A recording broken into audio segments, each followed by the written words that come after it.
Vamos a eh, dar inicio con este webinar. Me acompaña en esta ocasión Eduardo también, como parte, como saben, también es parte del equipo, al igual que yo. Y hoy día vamos a estar conversando un poco sobre cómo es importante gestionar tanto la empatía como la escucha activa y cómo estas vienen a ser herramientas clave en lo que es liderazgo y sobre todo pensando en un liderazgo for all. Edu, no sé si quieres ahí presentarte un poquito. Bueno, no, solamente darles un abrazo a todos por acompañarnos ahora, gracias en verdad. Y por favor, hagan todas las preguntas que quieran, prendan sus micros, salgan de su manito, todo para que sea súper dinámico y lo podemos disfrutar bastante. En esta sesión vamos a tener un par de espacios donde sí vamos a pedir un poco participación de ustedes. Entonces sí, recuerden que igual cualquier pregunta que nosotros también hagamos, en cualquier momento que pidamos opinión, no hay aquí respuestas correctas o incorrectas, estamos aquí todos para aprender, ¿sí? Entonces, para ir iniciando, nos gustaría hacerles una pequeña pregunta para ir ya entrando al tema. Y quisiéramos preguntarles para ustedes, ¿qué es la empatía? ¿Sí?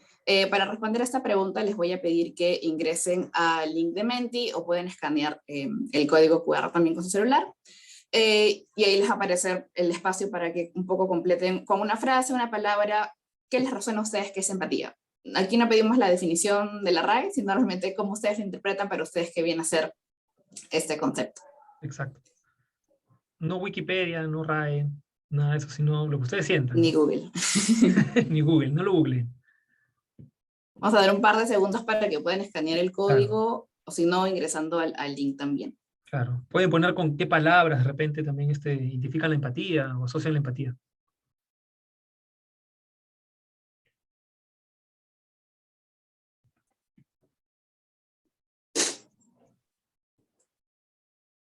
Vamos a ir pasando a ver un poco cuáles están siendo las respuestas.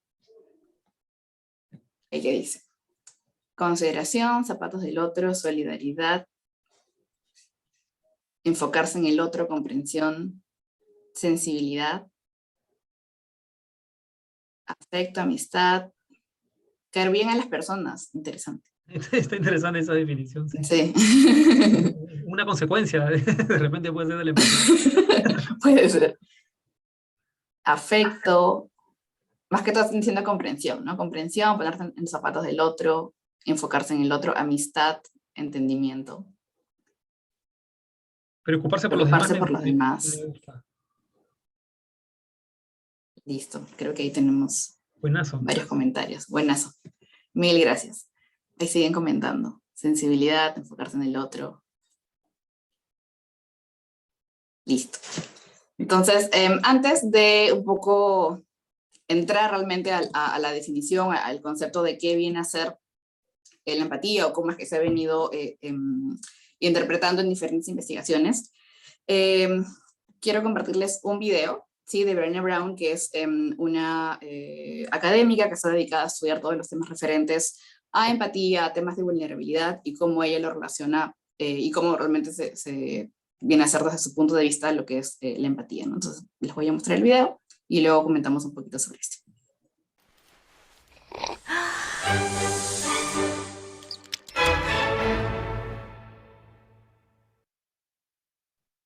So what is empathy, and why is it very different than sympathy?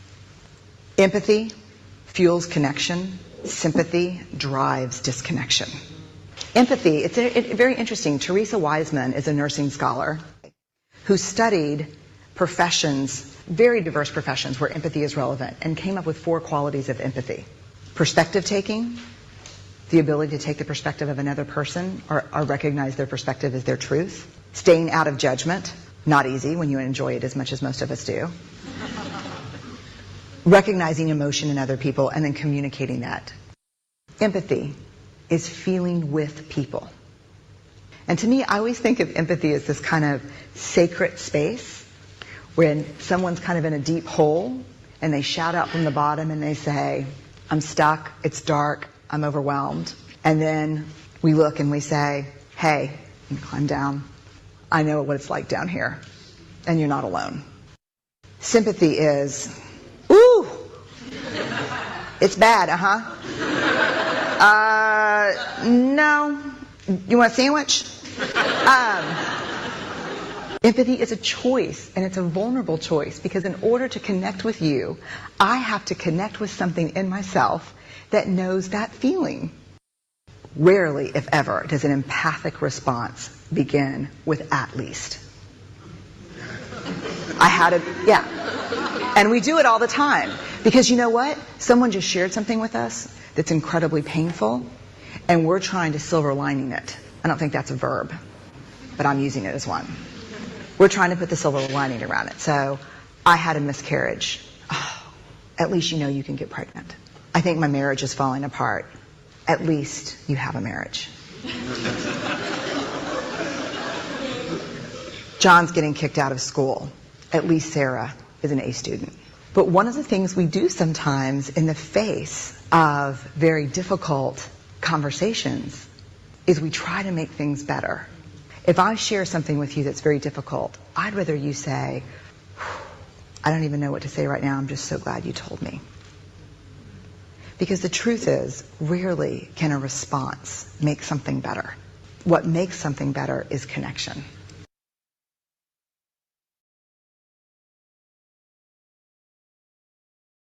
Listo. No sé si ya alguien había visto el video, pero de hecho esta es parte también de una conferencia que hizo Brené Brown. Si es que no la siguen, pues igual les invito, si es que quieren conocer un poco más del tema, a un poco leer, ver, escuchar lo que ella ha estado también investigando. Y ella habla pues de dos conceptos clave, ¿no? El tema de la empatía y cómo esta se diferencia de la simpatía. Seguramente muchos de nosotros nos hemos visto en situaciones parecidas cuando conversamos con alguien que como quizá plenamente no nos está como buscando entender y está más que todo como intentando de alguna forma como que ser amable, ¿no? Pero no llega quizá completamente a entender lo que nosotros estamos sintiendo.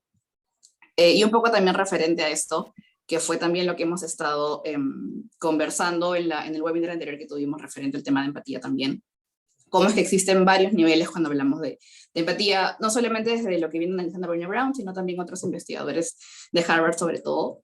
Y es un poco como esta relación entre la forma en cómo entendemos la experiencia de las demás personas versus qué tanto estamos también dispuestos a dar apoyo.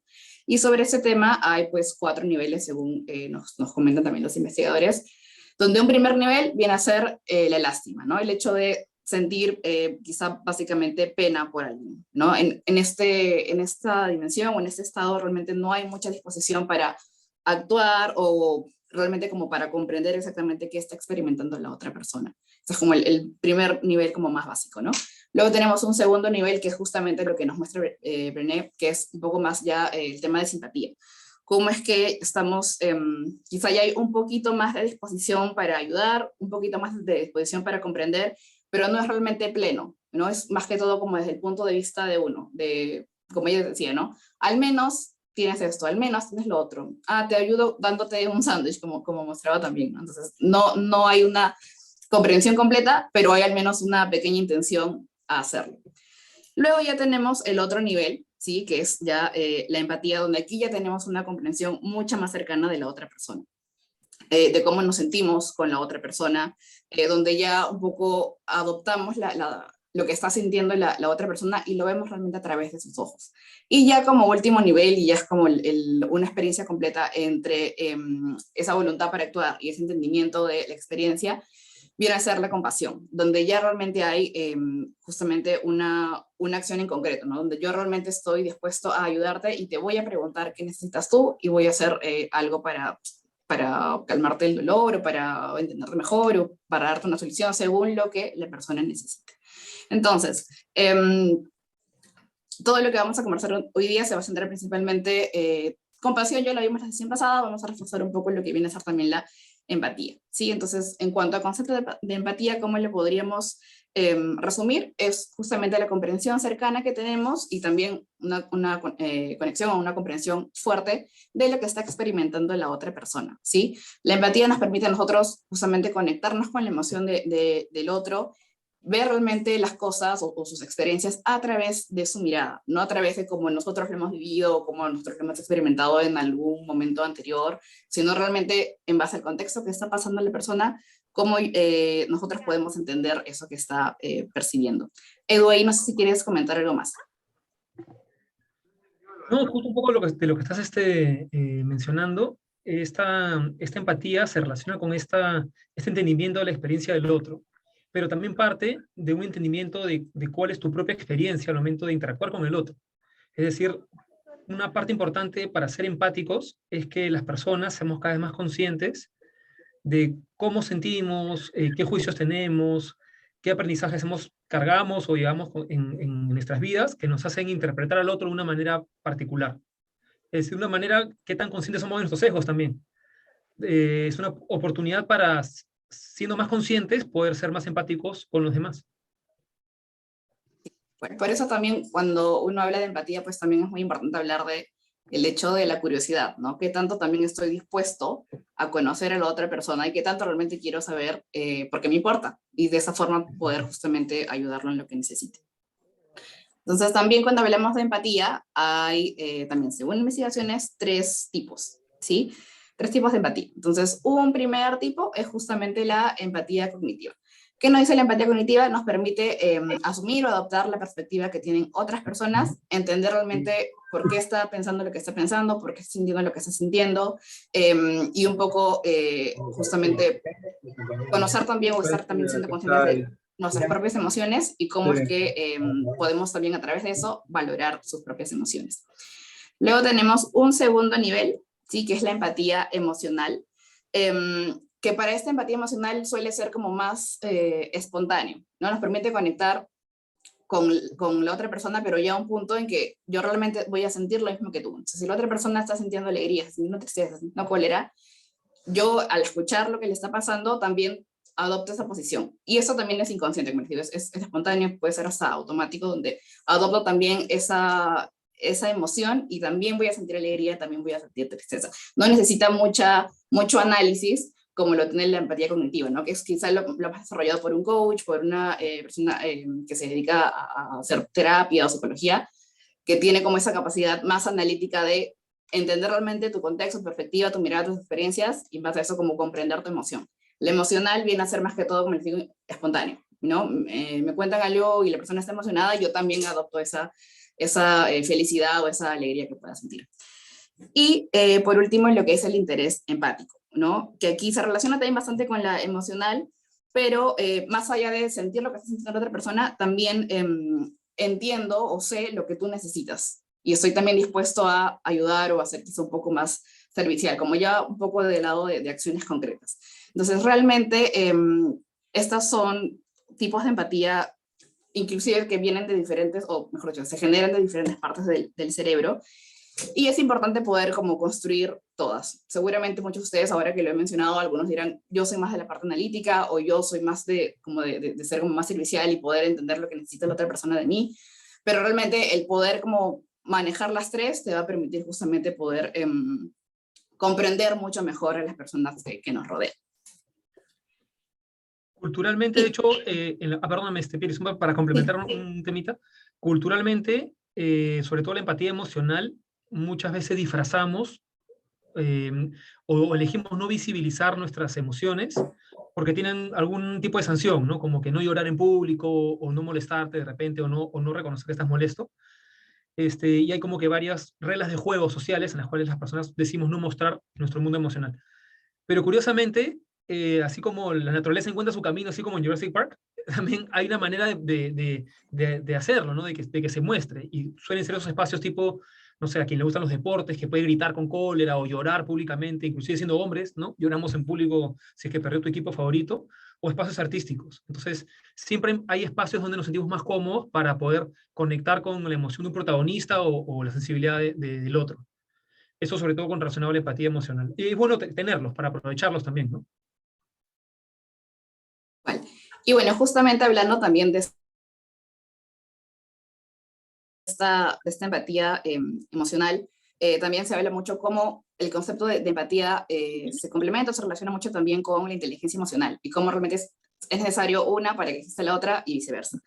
Entonces hay pues diferentes investigaciones que justamente hacen ese análisis de cómo es importante también el trabajar la inteligencia emocional, más allá del concepto quizá que todos conocemos, o ya cada uno tiene una noción distinta de qué podría ser inteligencia emocional, pero igual, como les digo, hay investigaciones sobre el tema, ¿no? Entonces, ya desde un punto de vista quizá un poco más científico, la inteligencia emocional viene a ser como esa capacidad de percibir con precisión las emociones tanto propias como las emociones también de los demás, ¿no? Y cómo es que realmente estoy como comprendiendo esas señales en general, como digo, tanto de nuestras emociones como de las emociones de los demás. Y cuando hablamos también de inteligencia emocional, pues también hay algunos componentes, por ahí está cruzando un micro, me parece. Por favor, si pueden mutear sus micrófonos. Gracias. Hay algunos conceptos, algunos temas, algunos componentes que se relacionan con el tema de inteligencia emocional, ¿sí? Entonces, vamos a ver a grandes rasgos los principales. Para poder desarrollar inteligencia emocional, pues tiene que partir primero por una conciencia de uno mismo, ¿no? Cómo es que podemos nosotros conocer sobre nosotros mismos nuestras emociones, nuestras fortalezas, nuestras debilidades, las cosas que necesitamos, nuestros impulsos, y realmente como reconocer y poder como escucharnos y también ser comprensivos con nosotros mismos para realmente entender qué cosas estamos sintiendo y qué emociones estamos también percibiendo.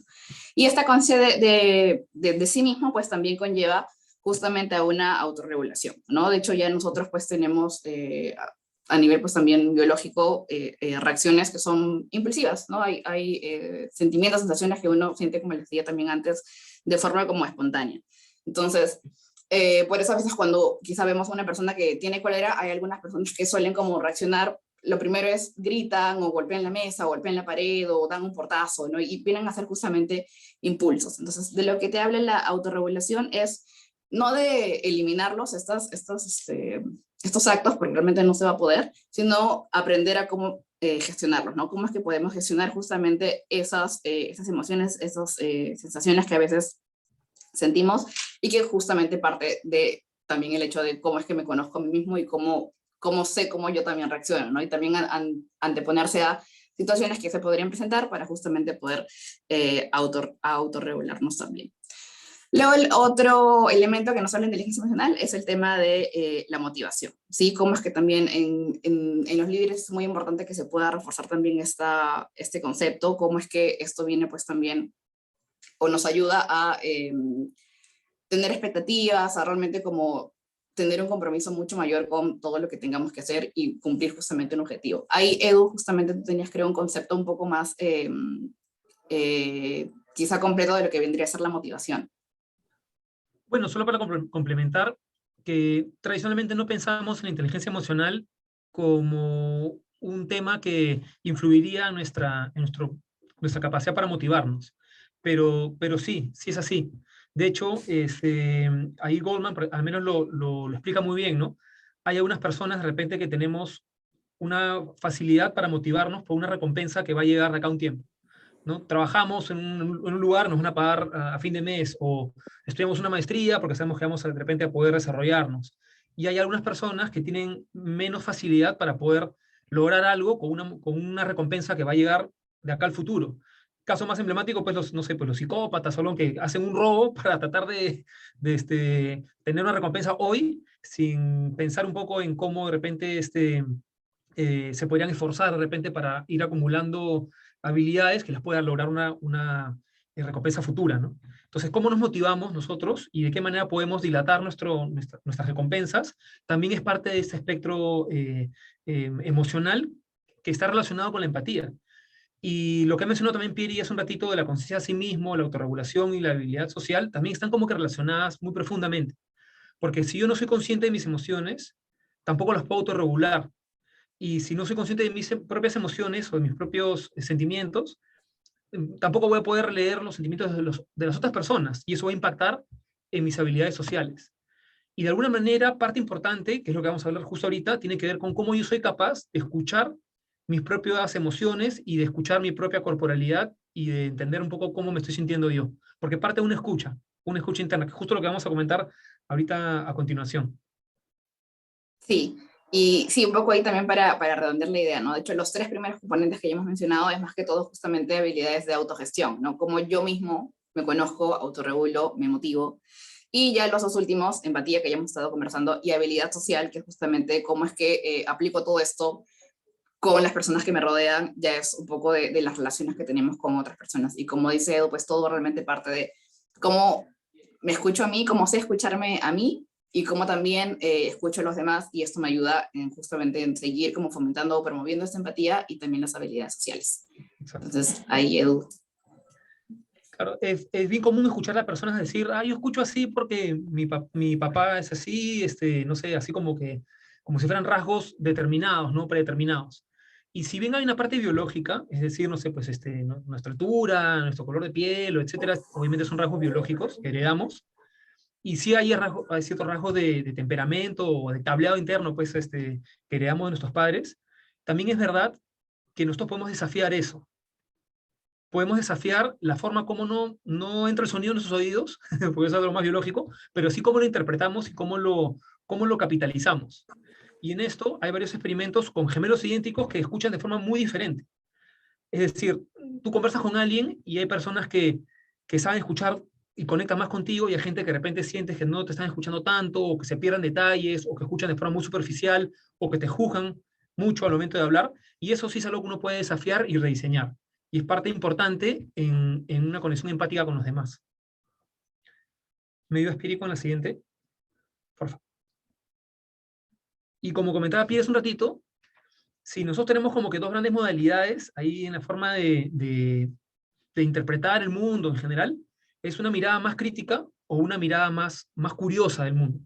¿Y a qué va esto? Es que en el colegio, en la universidad, normalmente nos forman para ser críticos, es decir, para ver brechas, donde hay oportunidades para cerrar una brecha, dónde está lo que se está cayendo, lo que hay que corregir, lo que hay que de una manera reorientar, ¿no? Y ese es ese pensamiento crítico. En cambio, cuando usamos esta otra modalidad que también tenemos todos nosotros, más o menos desarrollada, que es una mirada más curiosa de la vida, nos ayuda para poder mirar al otro y entenderlo y acercarnos más a qué cosa siente, qué cosa le preocupa, le motiva. Y acá hay una cita de John Whitmore, que es como uno de el papá del coaching orientado al desempeño y al potencial de las personas. Y él dice, el antídoto a la crítica es la curiosidad. La mejor manera de poder ser empáticos con otras personas es si nos sentamos frente a ellos o a ellas y los miramos con curiosidad. Ese ya es un buen punto de partida. Si te sientas frente a otra persona desde las certezas y de las verdades, así tengas tus afirmaciones que lo respaldan, ya te pones en una situación un poco más complicada para poder llegar a conocer un poco más a la otra persona. ¿Me ayudas, Piri? Sí, ahí antes de pasar un poco esta idea de ser pues quizá un poco más crítico, es algo pues sí, uno que como decía Edu, pues que lo venimos aprendiendo, y también justamente se relaciona con un tipo de sesgo. Hay un sesgo que es el de resistencia reactiva, que es esa tendencia a, te presentan por ejemplo una idea, te presentan un proyecto y lo primero que uno hace, sin quizá siquiera mirarlo, revisarlo, ya es como, no, esto no va, esto no me gusta, esto está mal, esto, como ya estás como con esa quizá un poco postura casi a la defensiva o justamente de criticar, y como les digo, parte de un sesgo, y al ser sesgo pues es inconsciente, entonces a veces ni nos damos cuenta de que nuestra primera reacción está siendo un poco justamente crítica o de estar justamente con esta, o resistirse a algo nuevo que nos puedan presentar. Y eso que comentas, Piri, perdón, ¿sí? Sorry. Me diste la tranquilidad de poder participar al inicio, por eso interrumpí, disculpen. Sí, por favor. Está bien interesante lo que ustedes están explicando, me encanta. Gracias. Y aquí hago esa consulta. Justamente, como en muchas empresas, esto se va a dar y se da. ¿Qué podemos hacer para mejorar o disminuir esos sesgos que se pueden dar entre el jefe inmediato con el colaborador? Porque es lo que normalmente estamos encontrando en muchas áreas, ¿no? No puede ser aquí como que en otra empresa, pero es lo que comúnmente se da. Y eso hace que el colaborador se cohíba, ¿no? No exprese la idea, se corte, y luego poco a poco se vaya frustrando, el resultado baje y comience a mirar otras opciones, ¿no? Fuera de la compañía. ¿Qué podemos hacer en este caso con el líder para mejorar ir disminuyendo este sesgo? Por un lado, es cómo los hacemos conscientes de que justamente esos sesgos se están dando, ¿no? Entonces, por eso siempre cuando hablamos de estos temas es importante que ya como organización se esté también tomando o que el tema de sesgos inconscientes pues pueda formar parte también como parte del desarrollo que existe para los líderes, ¿no? De alguna forma como parte de su entrenamiento, que pueda haber algún tipo de entrenamiento específicamente en sesgos inconscientes, porque el problema justamente de los sesgos es que las personas piensan que no tienen, ¿no? Que no les pasa estas cosas, o que realmente no están como pendientes de que esas situaciones se dan.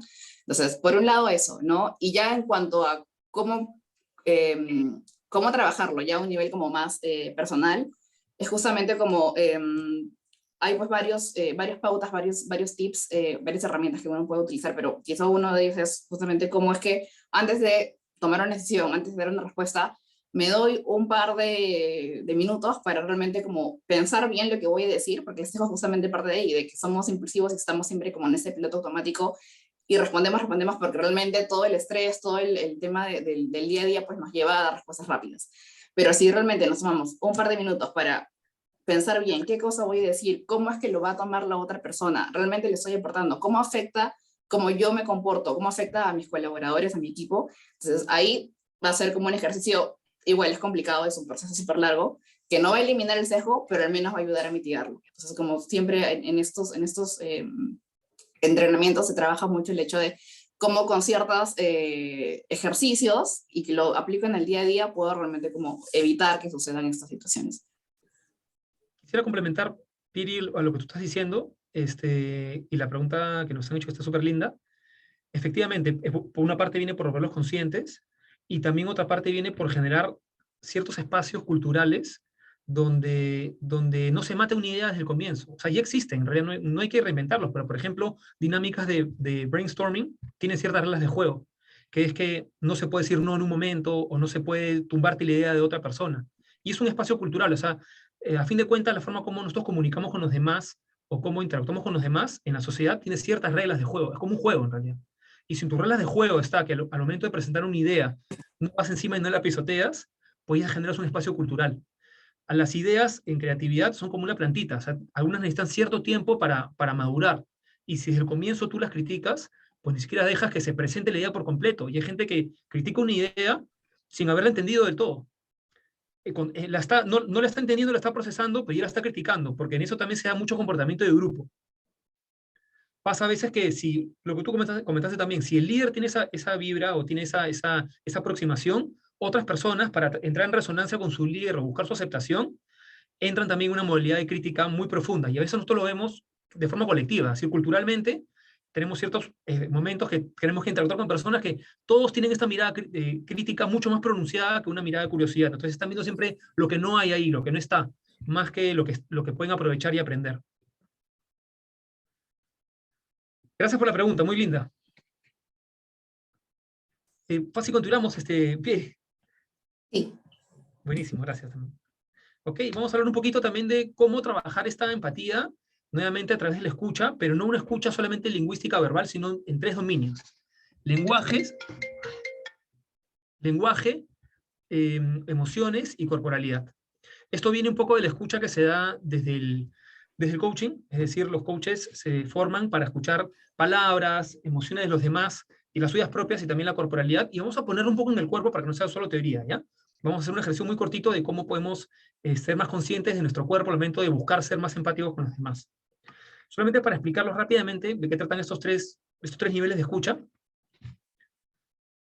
Me ayudas con la siguiente, please. ¿Ok? Primero están, obviamente, lo que hablamos, ¿no?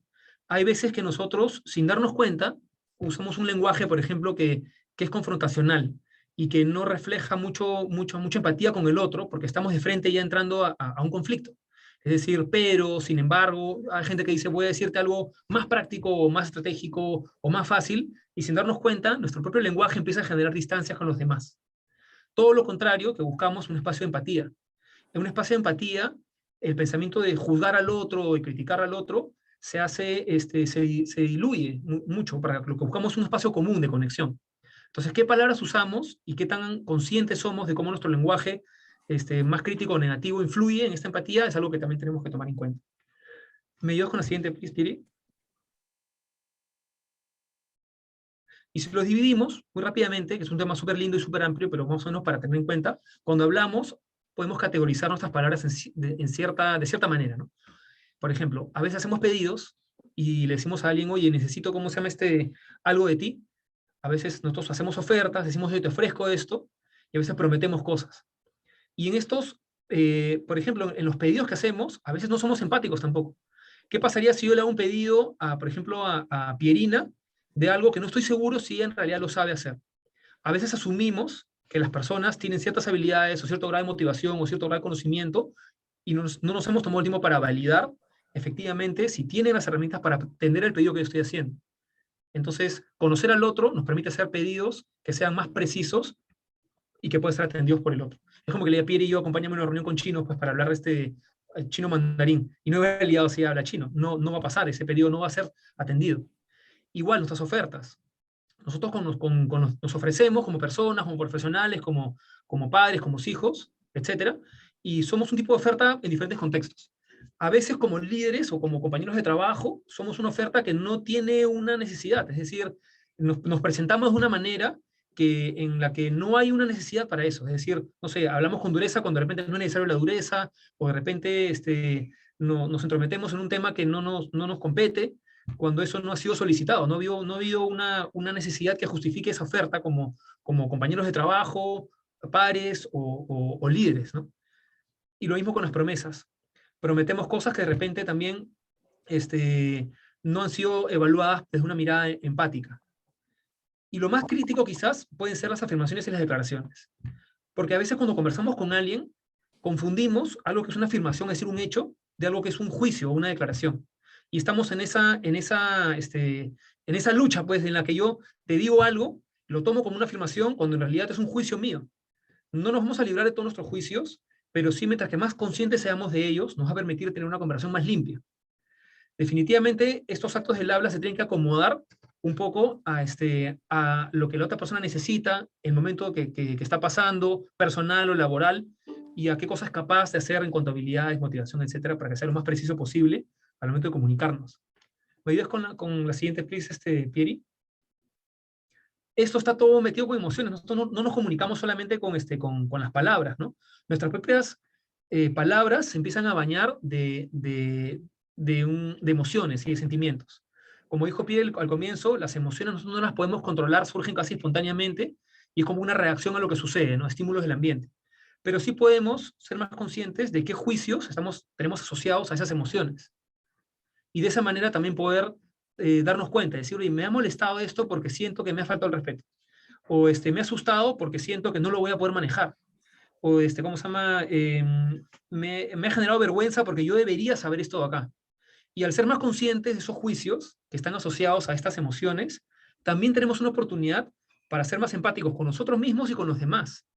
Porque si yo sé que esta persona de repente, no sé, pues su identidad es una identidad que es perfeccionista, y yo me tomo el tiempo para conocerlo, voy a saber que si ha cometido un error, se va a sentir el doble de mal que otra persona que de repente no se siente como perfeccionista. Entonces, cómo esto nos ayuda a entender mejor a los demás es parte importante también. Las emociones es parte importante de esa conexión empática con los demás. ¿Me ayudas con la siguiente, please, Pieri? Y vamos a hacer un pequeño ejercicio para no estar solamente un poco hablando, sino me encantaría que acá la mayoría de la gente que pueda prender sus cámaras, porque es un pequeño ejercicio que necesitamos de ustedes y de verlos.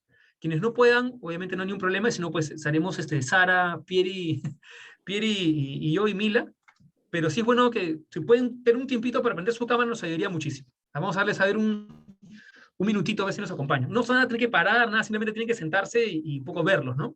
Ahí veo que Carla prendió su cámara, no sé pero no la vemos todavía. Ahí está. Buenísimo. Ahí sí nos acompaña de repente Gabriela Cano, ahí está Evelyn. Buenísimo. ¿Quién se anima más? ¿Quién da más? Fiorella. Ya, vamos a hacer un pequeño ejercicio a ver si se van animando. Hay ciertas formas en las que nosotros usamos nuestro cuerpo que no siempre somos conscientes. ¿Ok? Hay una disposición corporal, es decir, una forma de usar tu cuerpo que se llama la resolución. ¿Y a qué va esto de acá? Hay personas que están orientadas mucho más objetivos que otras personas. La forma de mirar es como que más orientada hacia algo que está ahí adelante, como que si estuvieras cazando un león, y tu cuerpo se tira hacia adelante. No sé si me pueden ayudar en usar su cuerpo y échalo hacia adelante y miren como si estuvieran mirando, no sé, la pantallita de su computadora, como fuera un objetivo que quieren lograr. Cuando tú haces esto con tu cuerpo, obviamente lo estoy exagerando, lo que haces es quitarle espacio a otras personas también, obviamente. Es decir, con tu cuerpo, tú abarcas el espacio y eres un poco más invasivo.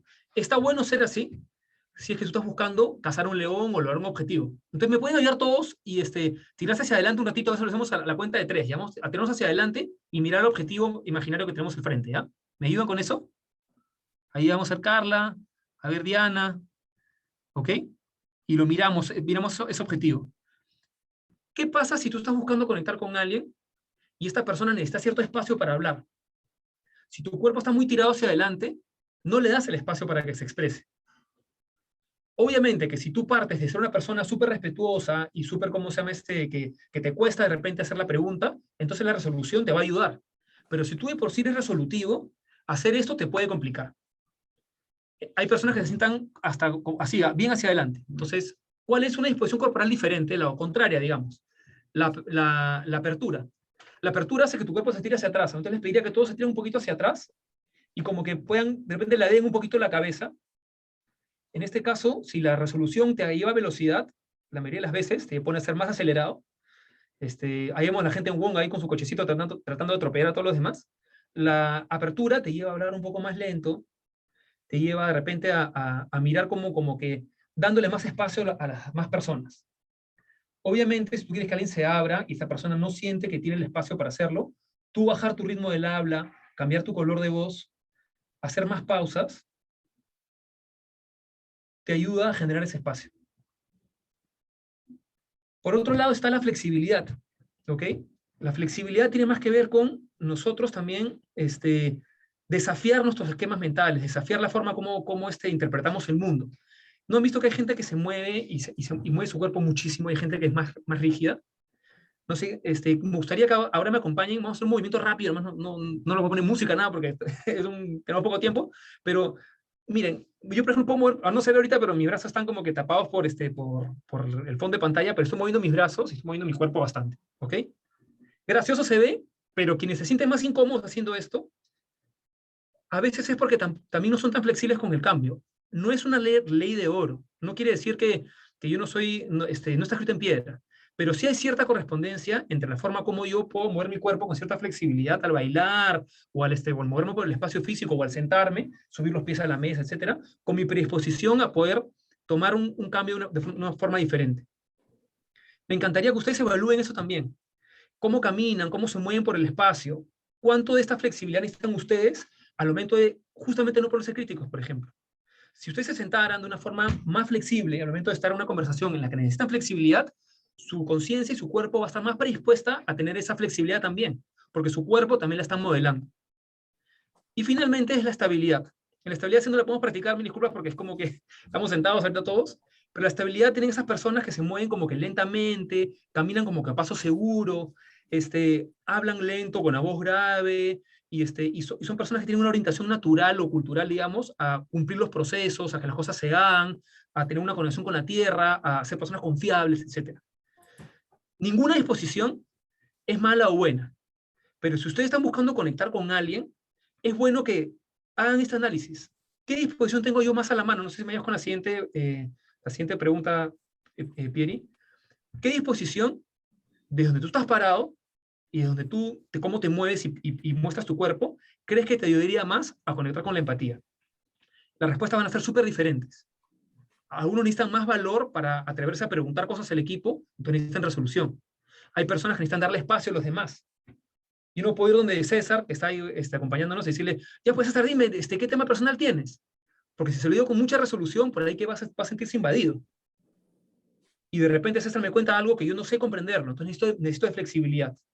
Y esto, si ustedes lo practican en pequeños momentos de su vida, moverse lentamente para generar estabilidad, moverse con mucha apertura y libertad para generar flexibilidad, les va a ayudar a que su cerebro también se vaya como que reconfigurando y su conciencia también.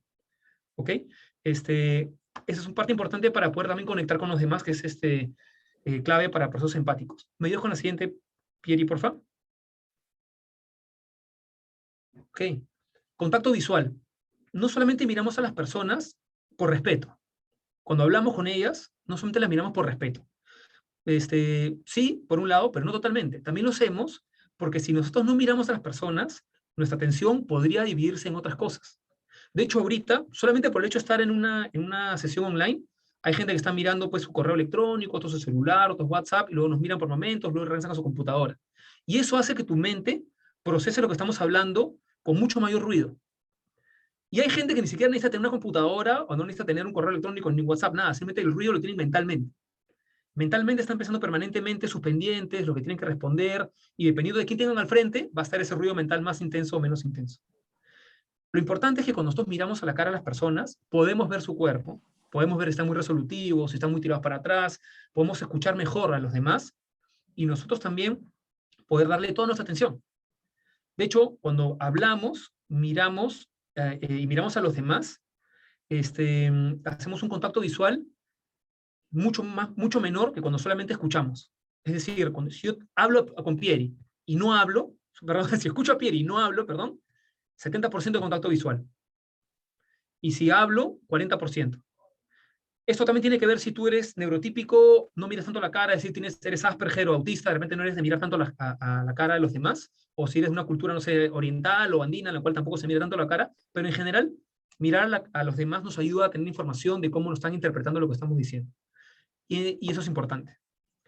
Nos ayuda a conectar. ¿Me ayudas con la siguiente, Pieri, por favor? Y cuando hablamos, Pieri al comienzo de este webinar habló de un tema súper clave que es de qué manera nosotros mostramos empatía con esa voluntad de brindar apoyo. ¿Ok? Esa empatía, a fin de cuentas, tiene un eje que es brindar apoyo a los demás y el otro eje es entender la experiencia del otro. En ese eje de brindar apoyo, nosotros hacemos dos tipos de respuestas frecuentemente. Cambio de rol y, bueno, de apoyo al otro. Y acá Pieri me va a ayudar, Pieri, ayúdame a ejemplificar qué cosa queremos decir con cambio de rol y apoyo al otro, ¿ya? ¿Qué cosas has hecho pues ayer, Pieri, en el feriado? Algo que me quieras contar, así que hayas hecho. Ayer salí a pasear con mi hermana al parque. Y mira, voy a hacer una respuesta de cambio de rol, ¿ya? Yo también salí, pero me fui no al parque, sino me fui a Wong. Ya, Pieri está hablando de ella, y ahora ya no está hablando de Pieri, ahora yo estoy hablando de mí. Esa es una respuesta de cambio de rol. El rol cambió de estar en Pieri a estar en mí.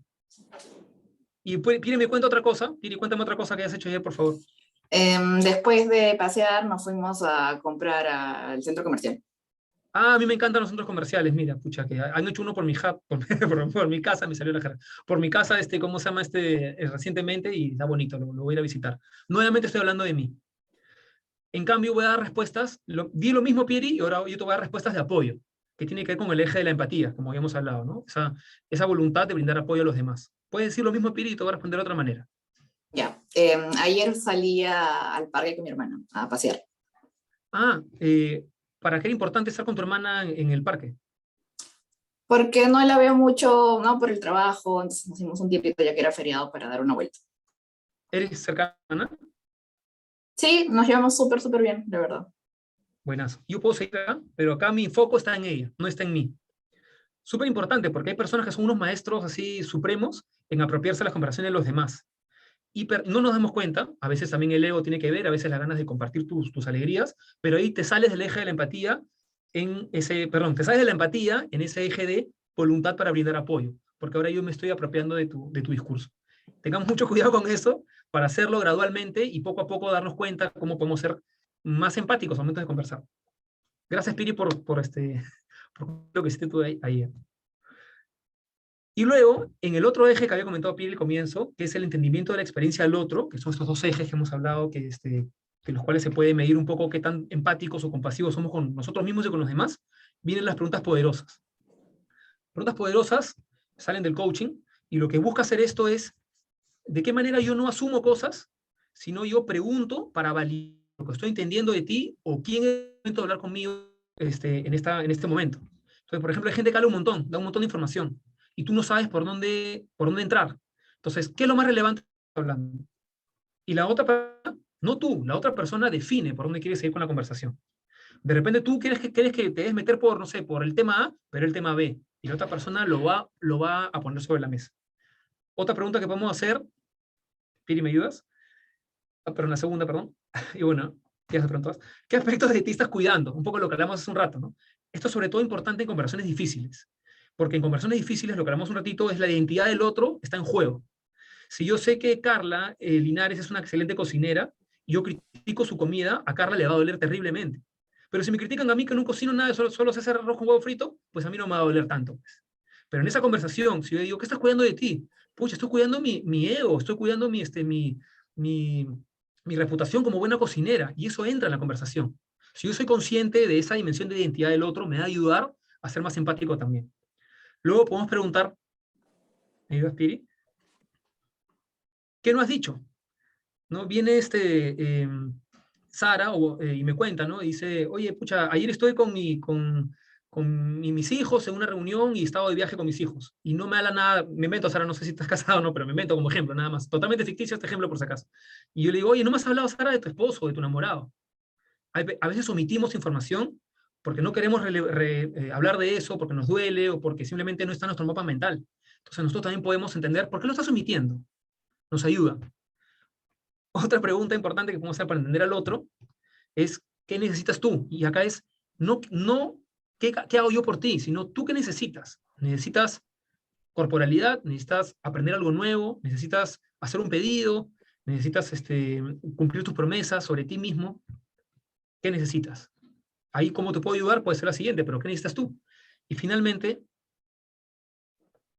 ¿cómo influye, cómo tú me ves, en la forma como nos estamos relacionando? Si yo te veo a ti como un flojo, como un vago, o como alguien poco comprometido, mi forma de relacionarme contigo va a estar influida por ese juicio. Es difícil, y yo te puedo preguntar, ¿cómo te llevas tú con los flojos? ¿Cómo te llevas tú con los vagos? ¿O cómo te llevas tú con los que están poco comprometidos? Ah, pues los quiero lejos de mí. ¿Y eso cómo influye en la forma como te relacionas con tu equipo? Si inconscientemente, sin haberlo verbalizado, lo estás etiquetando de una manera. Entonces, estas preguntas, que hay muchas más abiertas, que nos permiten entender bien con quién estamos hablando y si nos las hacemos a nosotros mismos, quiénes somos nosotros al momento de conversar con esta otra persona. Ya para cerrar la idea, todo lo que estamos hablando ahorita, Pieri, que ha hablado de estos ejes, ¿no? de cómo entender a las personas, cómo conectar con sus experiencias, con sus sentimientos, con nuestros propios sentimientos, cómo esto es un componente grande de la inteligencia emocional, a fin de cuentas configura quiénes somos nosotros al momento de hablar con los demás. Y es bien variable. Y en clima es mucho más variable. O sea, si nosotros vemos, por ejemplo, qué observador es la organización en un momento que está haciendo planes de acción, pues es una pregunta linda. ¿Qué ha pasado en nosotros? ¿Qué ha pasado con nuestros juicios organizacionalmente hablando? Porque todo lo que estamos hablando acá ahorita también se refleja de una manera organizacional, es decir, este comportamiento se vuelve colectivo también. Los juicios que tenemos, cómo coordinamos acciones, cómo nos hacemos pedidos, cómo nos prometemos cosas. Entonces, nosotros en una organización somos un observador y generamos acciones. Y esas acciones nos dan resultados. Si desafiamos cómo pensamos como organización e individualmente, podemos generar nuevas acciones y podemos tener nuevos resultados. Y esto en la gestión de clima organizacional se ve. Cuando no se cambia ese observador y solamente te orientas al plano de la acción y no haces esa mirada para atrás más amplia, general, puedes quedarte atrapado en un mismo patrón de acciones. Y un poco en línea a lo que comenta Edu, cómo es que el cambiar de observador pues también influye mucho en lo que es el tema de clima y cómo se está dando en nuestros ambientes de trabajo, pues también cómo es que justamente podemos llevar ya quizá como a acciones concretas el hecho de trabajar la empatía cuando nos relacionamos en la oficina, en el día a día. Entonces, como una primera pregunta para hacerse es, ¿cómo, por ejemplo, deberíamos reaccionar cuando disminuye el desempeño de un colaborador o cuando comete un error, ¿no? ¿Cómo es que justamente podemos adoptar esta postura de ser empático, ser un líder empático, ser una persona más compasiva cuando pasan estas situaciones? Entonces, el hecho pues, de no responder quizá impulsivamente o de mostrar justamente cólera o de golpear la mesa o de gritarle a la persona de tu equipo o castigarlo o tomar esa postura de criticar también en base a estos hijos que les comentaba al inicio, es cómo más bien contrarresto eso, ¿no? Cómo es que puedo yo trabajar para dar una respuesta justamente que no castigue, sino que realmente ayude y yo logre entender por qué puede haberse dado el error, por qué puede ser de que disminuyó el desempeño, y esto únicamente lo voy a saber si es que justamente converso con la persona de mi equipo. También antes de reaccionar me detengo un momento a pensar, a reflexionar, a tomar perspectiva, a poder quizás salir un par de minutos, darnos una vuelta, respirar, tranquilizarnos. Por eso es que también dicen mucho que el poder como desarrollar más empatía se alinea mucho también con el hecho de poder practicar mindfulness, o poder justamente tener estos espacios para conocer de ti, quizá temas de autocuidado, y eso pues te ayuda a calmarte, a estar como siempre tomando una posición desde viendo quizá el panorama completo, tomando perspectiva, sabiendo perdonar, no guardar como ese resentimiento o esa cólera hacia la persona del equipo que quizá se equivocó o que quizá no está rendiendo como debería rendir. Y también siempre estar pidiendo feedback a las demás personas de tu equipo, pero no tanto para saber si es que o sea, no la pregunta simple de cómo estoy haciendo yo mi trabajo como líder, sino más que todo en cómo crees tú que mi comportamiento te está afectando a ti, está afectando a tus demás compañeros, ¿no? Pedir siempre también esa perspectiva viéndola desde fuera. Y otra situación, pues también, cómo hacemos que en las reuniones de trabajo que tenemos, también las personas puedan también trabajar colaborativamente. Y eso también, desde el lado del líder, justamente ser más consciente de cómo se dan las interacciones con los miembros del equipo. ¿Quién está apoyando a quién suele como formar un subgrupo con otro compañero, con otra compañera? ¿Quién no suele hablar? ¿Quién habla más? ¿De quién estoy escuchando más ideas que de otros? ¿A quién le estoy dando más responsabilidades que a otros? ¿Quién quizá ha entrado molesto en la reunión? ¿Quién está como más tranquilo? ¿Quién suele estar más reacio de ideas nuevas? Todo esto, el hecho de prestar más atención, de ser más consciente, de justamente escuchar, de darnos ese tiempo para poder justamente entender a las personas, nos va a ayudar a poder justamente fomentar ese espíritu de colaboración, y que haya como más ideas, más espacios de compartir entre todos. Y ya un poco para finalizar, les quería también compartir cómo es que lo ve el Place to Work. En este caso nuestro CEO, Michael Bush, también ha estado investigando y tiene también una postura muy parecida a lo que hemos estado conversando, y como quizá concluye o viene a cerrar lo que hemos venido hablando desde el tema de la empatía como también de la escucha. Entonces lo que nos dice Michael Bush lo ve como un proceso de 4 fases, donde una primera fase para que los líderes puedan seguir trabajando en esto es justamente el tema de hablar, ¿no? El tema de reconocer las realidades de las diferentes personas, y esto partiendo desde la curiosidad y desde la humildad. La curiosidad porque justamente me gustaría conocer a cada persona de mi equipo, y también con humildad, aceptar de que hay cosas que nosotros no sabemos, hay realidades que nosotros no conocemos, que es más, o sea, podríamos haber pasado por la misma situación, pero no necesariamente la otra persona lo está experimentando de la misma forma. Entonces, realmente como ser humilde frente a eso, ¿no? A nuevos aprendizajes. Escuchar, lo que comentaba Edu también, ¿no? Poder como líder crear un entorno seguro para que las personas puedan hablar sobre lo que están experimentando, y realmente como escuchar activamente. El hecho de aprender, no muy relacionado con lo primero, de desafiar todo lo que ya creemos, todos los sesgos, todos los juicios que ya tenemos, paradigmas, todo lo que hemos venido creyendo y asumiendo como verdad, pues realmente no es verdad. Nadie tiene la verdad absoluta. Entonces siempre estar con esa disposición a aprender y desaprender también ideas o juicios que tenemos sobre las personas en general, sobre todo sobre grupos, ¿no? Y por último, cómo es que podemos hacer esto una práctica diaria, donde realmente busco construir y busco hacerlo o ponerlo en práctica en el día a día, y poder ser más consciente en cómo me estoy comportando con las demás personas con las que trabajo. Entonces, ya para terminar, quería dejarles con una frase, en este caso del Dalai Lama, que nos dice: solo el desarrollo de la compasión y el entendimiento por otros puede traernos la tranquilidad y la felicidad que todos estamos buscando. El hecho de entender a los demás, buscar conocer nuevas realidades, escuchar realmente las experiencias de los demás, pues ahora en el mundo actual es muy, muy importante, ¿no? El poder justamente comprender al otro, comprender quizá al grupo que es diferente a mí, con que ya haya una persona que se tome o que esté dispuesto a escuchar, entender, ver otras miradas, otras perspectivas, ya se genera un puente, ¿no? Entre un grupo versus otro grupo. Por ejemplo, hablando de ahora en junio, ¿no? Que estamos también celebrando un poco el mes del orgullo, realmente qué estamos haciendo como organización. No que solamente en junio, como saben, sino que realmente yo estoy entendiendo las realidades de las personas de la comunidad LGBTQ+, donde estoy dispuesto a escuchar, donde estoy dispuesto a aprender sobre este tema, pues también hay infinidad de cosas que desaprender también, conceptos que quizá para nosotros es raro, es nuevo, ¿no? A veces dicen, ¿cómo salen tantos temas, tantos conceptos de género, de identidad, de orientación sexual? Pues realmente tomarnos un poquito de tiempo para conversar, por ejemplo, ¿no? ¿Qué tantas personas trans conocemos? ¿Qué tantas personas abiertamente lesbianas, homosexuales conocemos? Entonces, como realmente entender esas realidades y en base a eso, cómo lo podemos llevar también a una gestión en nuestras empresas y justamente crear también una organización mucho más equitativa, mucho más inclusiva, tomando en cuenta las necesidades puntuales que puedan salir en este caso, de la comunidad, ¿no? Entonces, eso es todo lo que queríamos compartir con ustedes. Muchas gracias por estar aquí. Muchas gracias, Edu, también Muchas por gracias. acompañarnos.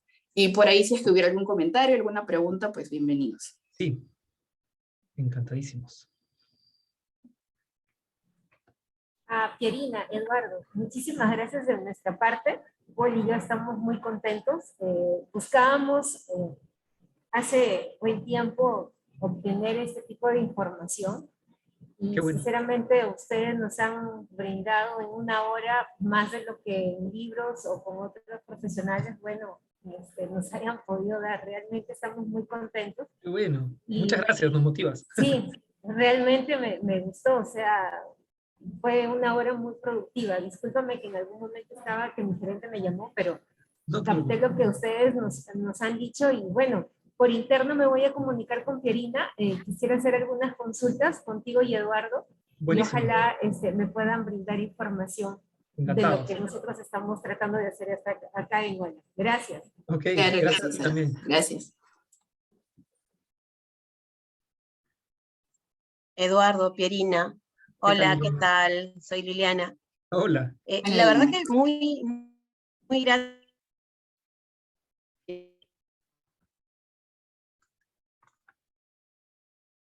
¿No soy yo o Liliana se congeló? Sí, no la escucho yo tampoco. Liliana, te has congelado, pero de repente pues, recuperas tu señal en un ratito. Escuché muy lindo, imagino que dijiste muy lindo, eso sí llegué a captar. Nos olvidamos. Perdón, no sé si me escuchan. Ahora sí. Ahora sí. Ahora sí, ya. Ujú. Súper interesante lo que nos han comentado, pero creo que es parte de las cosas que todo ser humano debe saber y debe conocer, ¿no? O sea, no lo veo algo nuevo. Lo que pasa es que nos hemos olvidado de sensibilizarnos. Es un poco eso, ¿no? Creo que el día a día nos termina comiendo y nos volvemos robotitos, avanzando, terminando, cumpliendo todo lo que necesitamos hacer y tratando de cumplir nuestras propias expectativas. Y Sí. nos olvidamos de ponernos en el zapato del otro, como siempre decían las abuelitas, los tíos y toda la gente mayor, ¿no? Siempre, antes de actuar, antes de decir algo y antes de hacer algo, ponte en el zapato del otro. Y eso creo que nos hemos olvidado un poquito en el tiempo, cuando estamos en alguna reunión. Es más, nosotros mismos nos damos cuenta, ¿no? Vamos a un restaurante, ves una mesa y en la mesa hay, no sé, 6 personas. De las 6 personas, cada uno está con su celular. No hay conversación, no hay comunicación, no hay nada. En temas de familia, una cosa similar. Entonces, creo que es un tema que se ha escapado un poquito de las manos y tenemos que volver a reenseñar, ponte en el zapato del otro. Y eso, si lo hacemos desde la casa, podemos ayudar muchísimo. Y de esta manera lograr que los líderes y cabezas de todas las empresas y lugares puedan ayudar y guiar de la misma forma. Muchas gracias. Gracias, Liliana. A Y ti, gracias. voy a complementar lo que estás diciendo, que es que si tú, como organización o como equipo de trabajo, piensas que estás siempre, por ejemplo, apagando incendios o estás en un momento de crisis, es más difícil que seas empático. Porque es como en el ejército, pues estás en una guerra, en el ejército es comprensible que no digan, ¿y tú qué piensas, y qué opinas, y cómo te sientes? Porque no hay tiempo. Pero eso es porque efectivamente hay una guerra viviéndose. Pero si mentalmente, conceptualmente, nosotros percibimos el mundo como un estado de emergencia, de crisis, entonces al colaborador viene a contarnos un problema y le digo, ya, haz esto, y ya está, aquí está la solución y déjame porque tengo que seguir chambeando.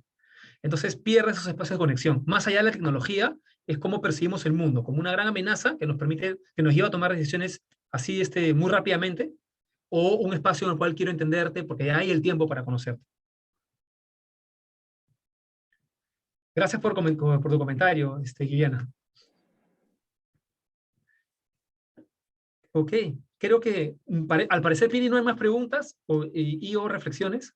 Bueno, pero de nuestro lado las gracias, en verdad. Muchas gracias por acompañarnos. Súper lindo este momento y el tema pues a Pili a mí nos encanta, así que bonito compartirlo con todos.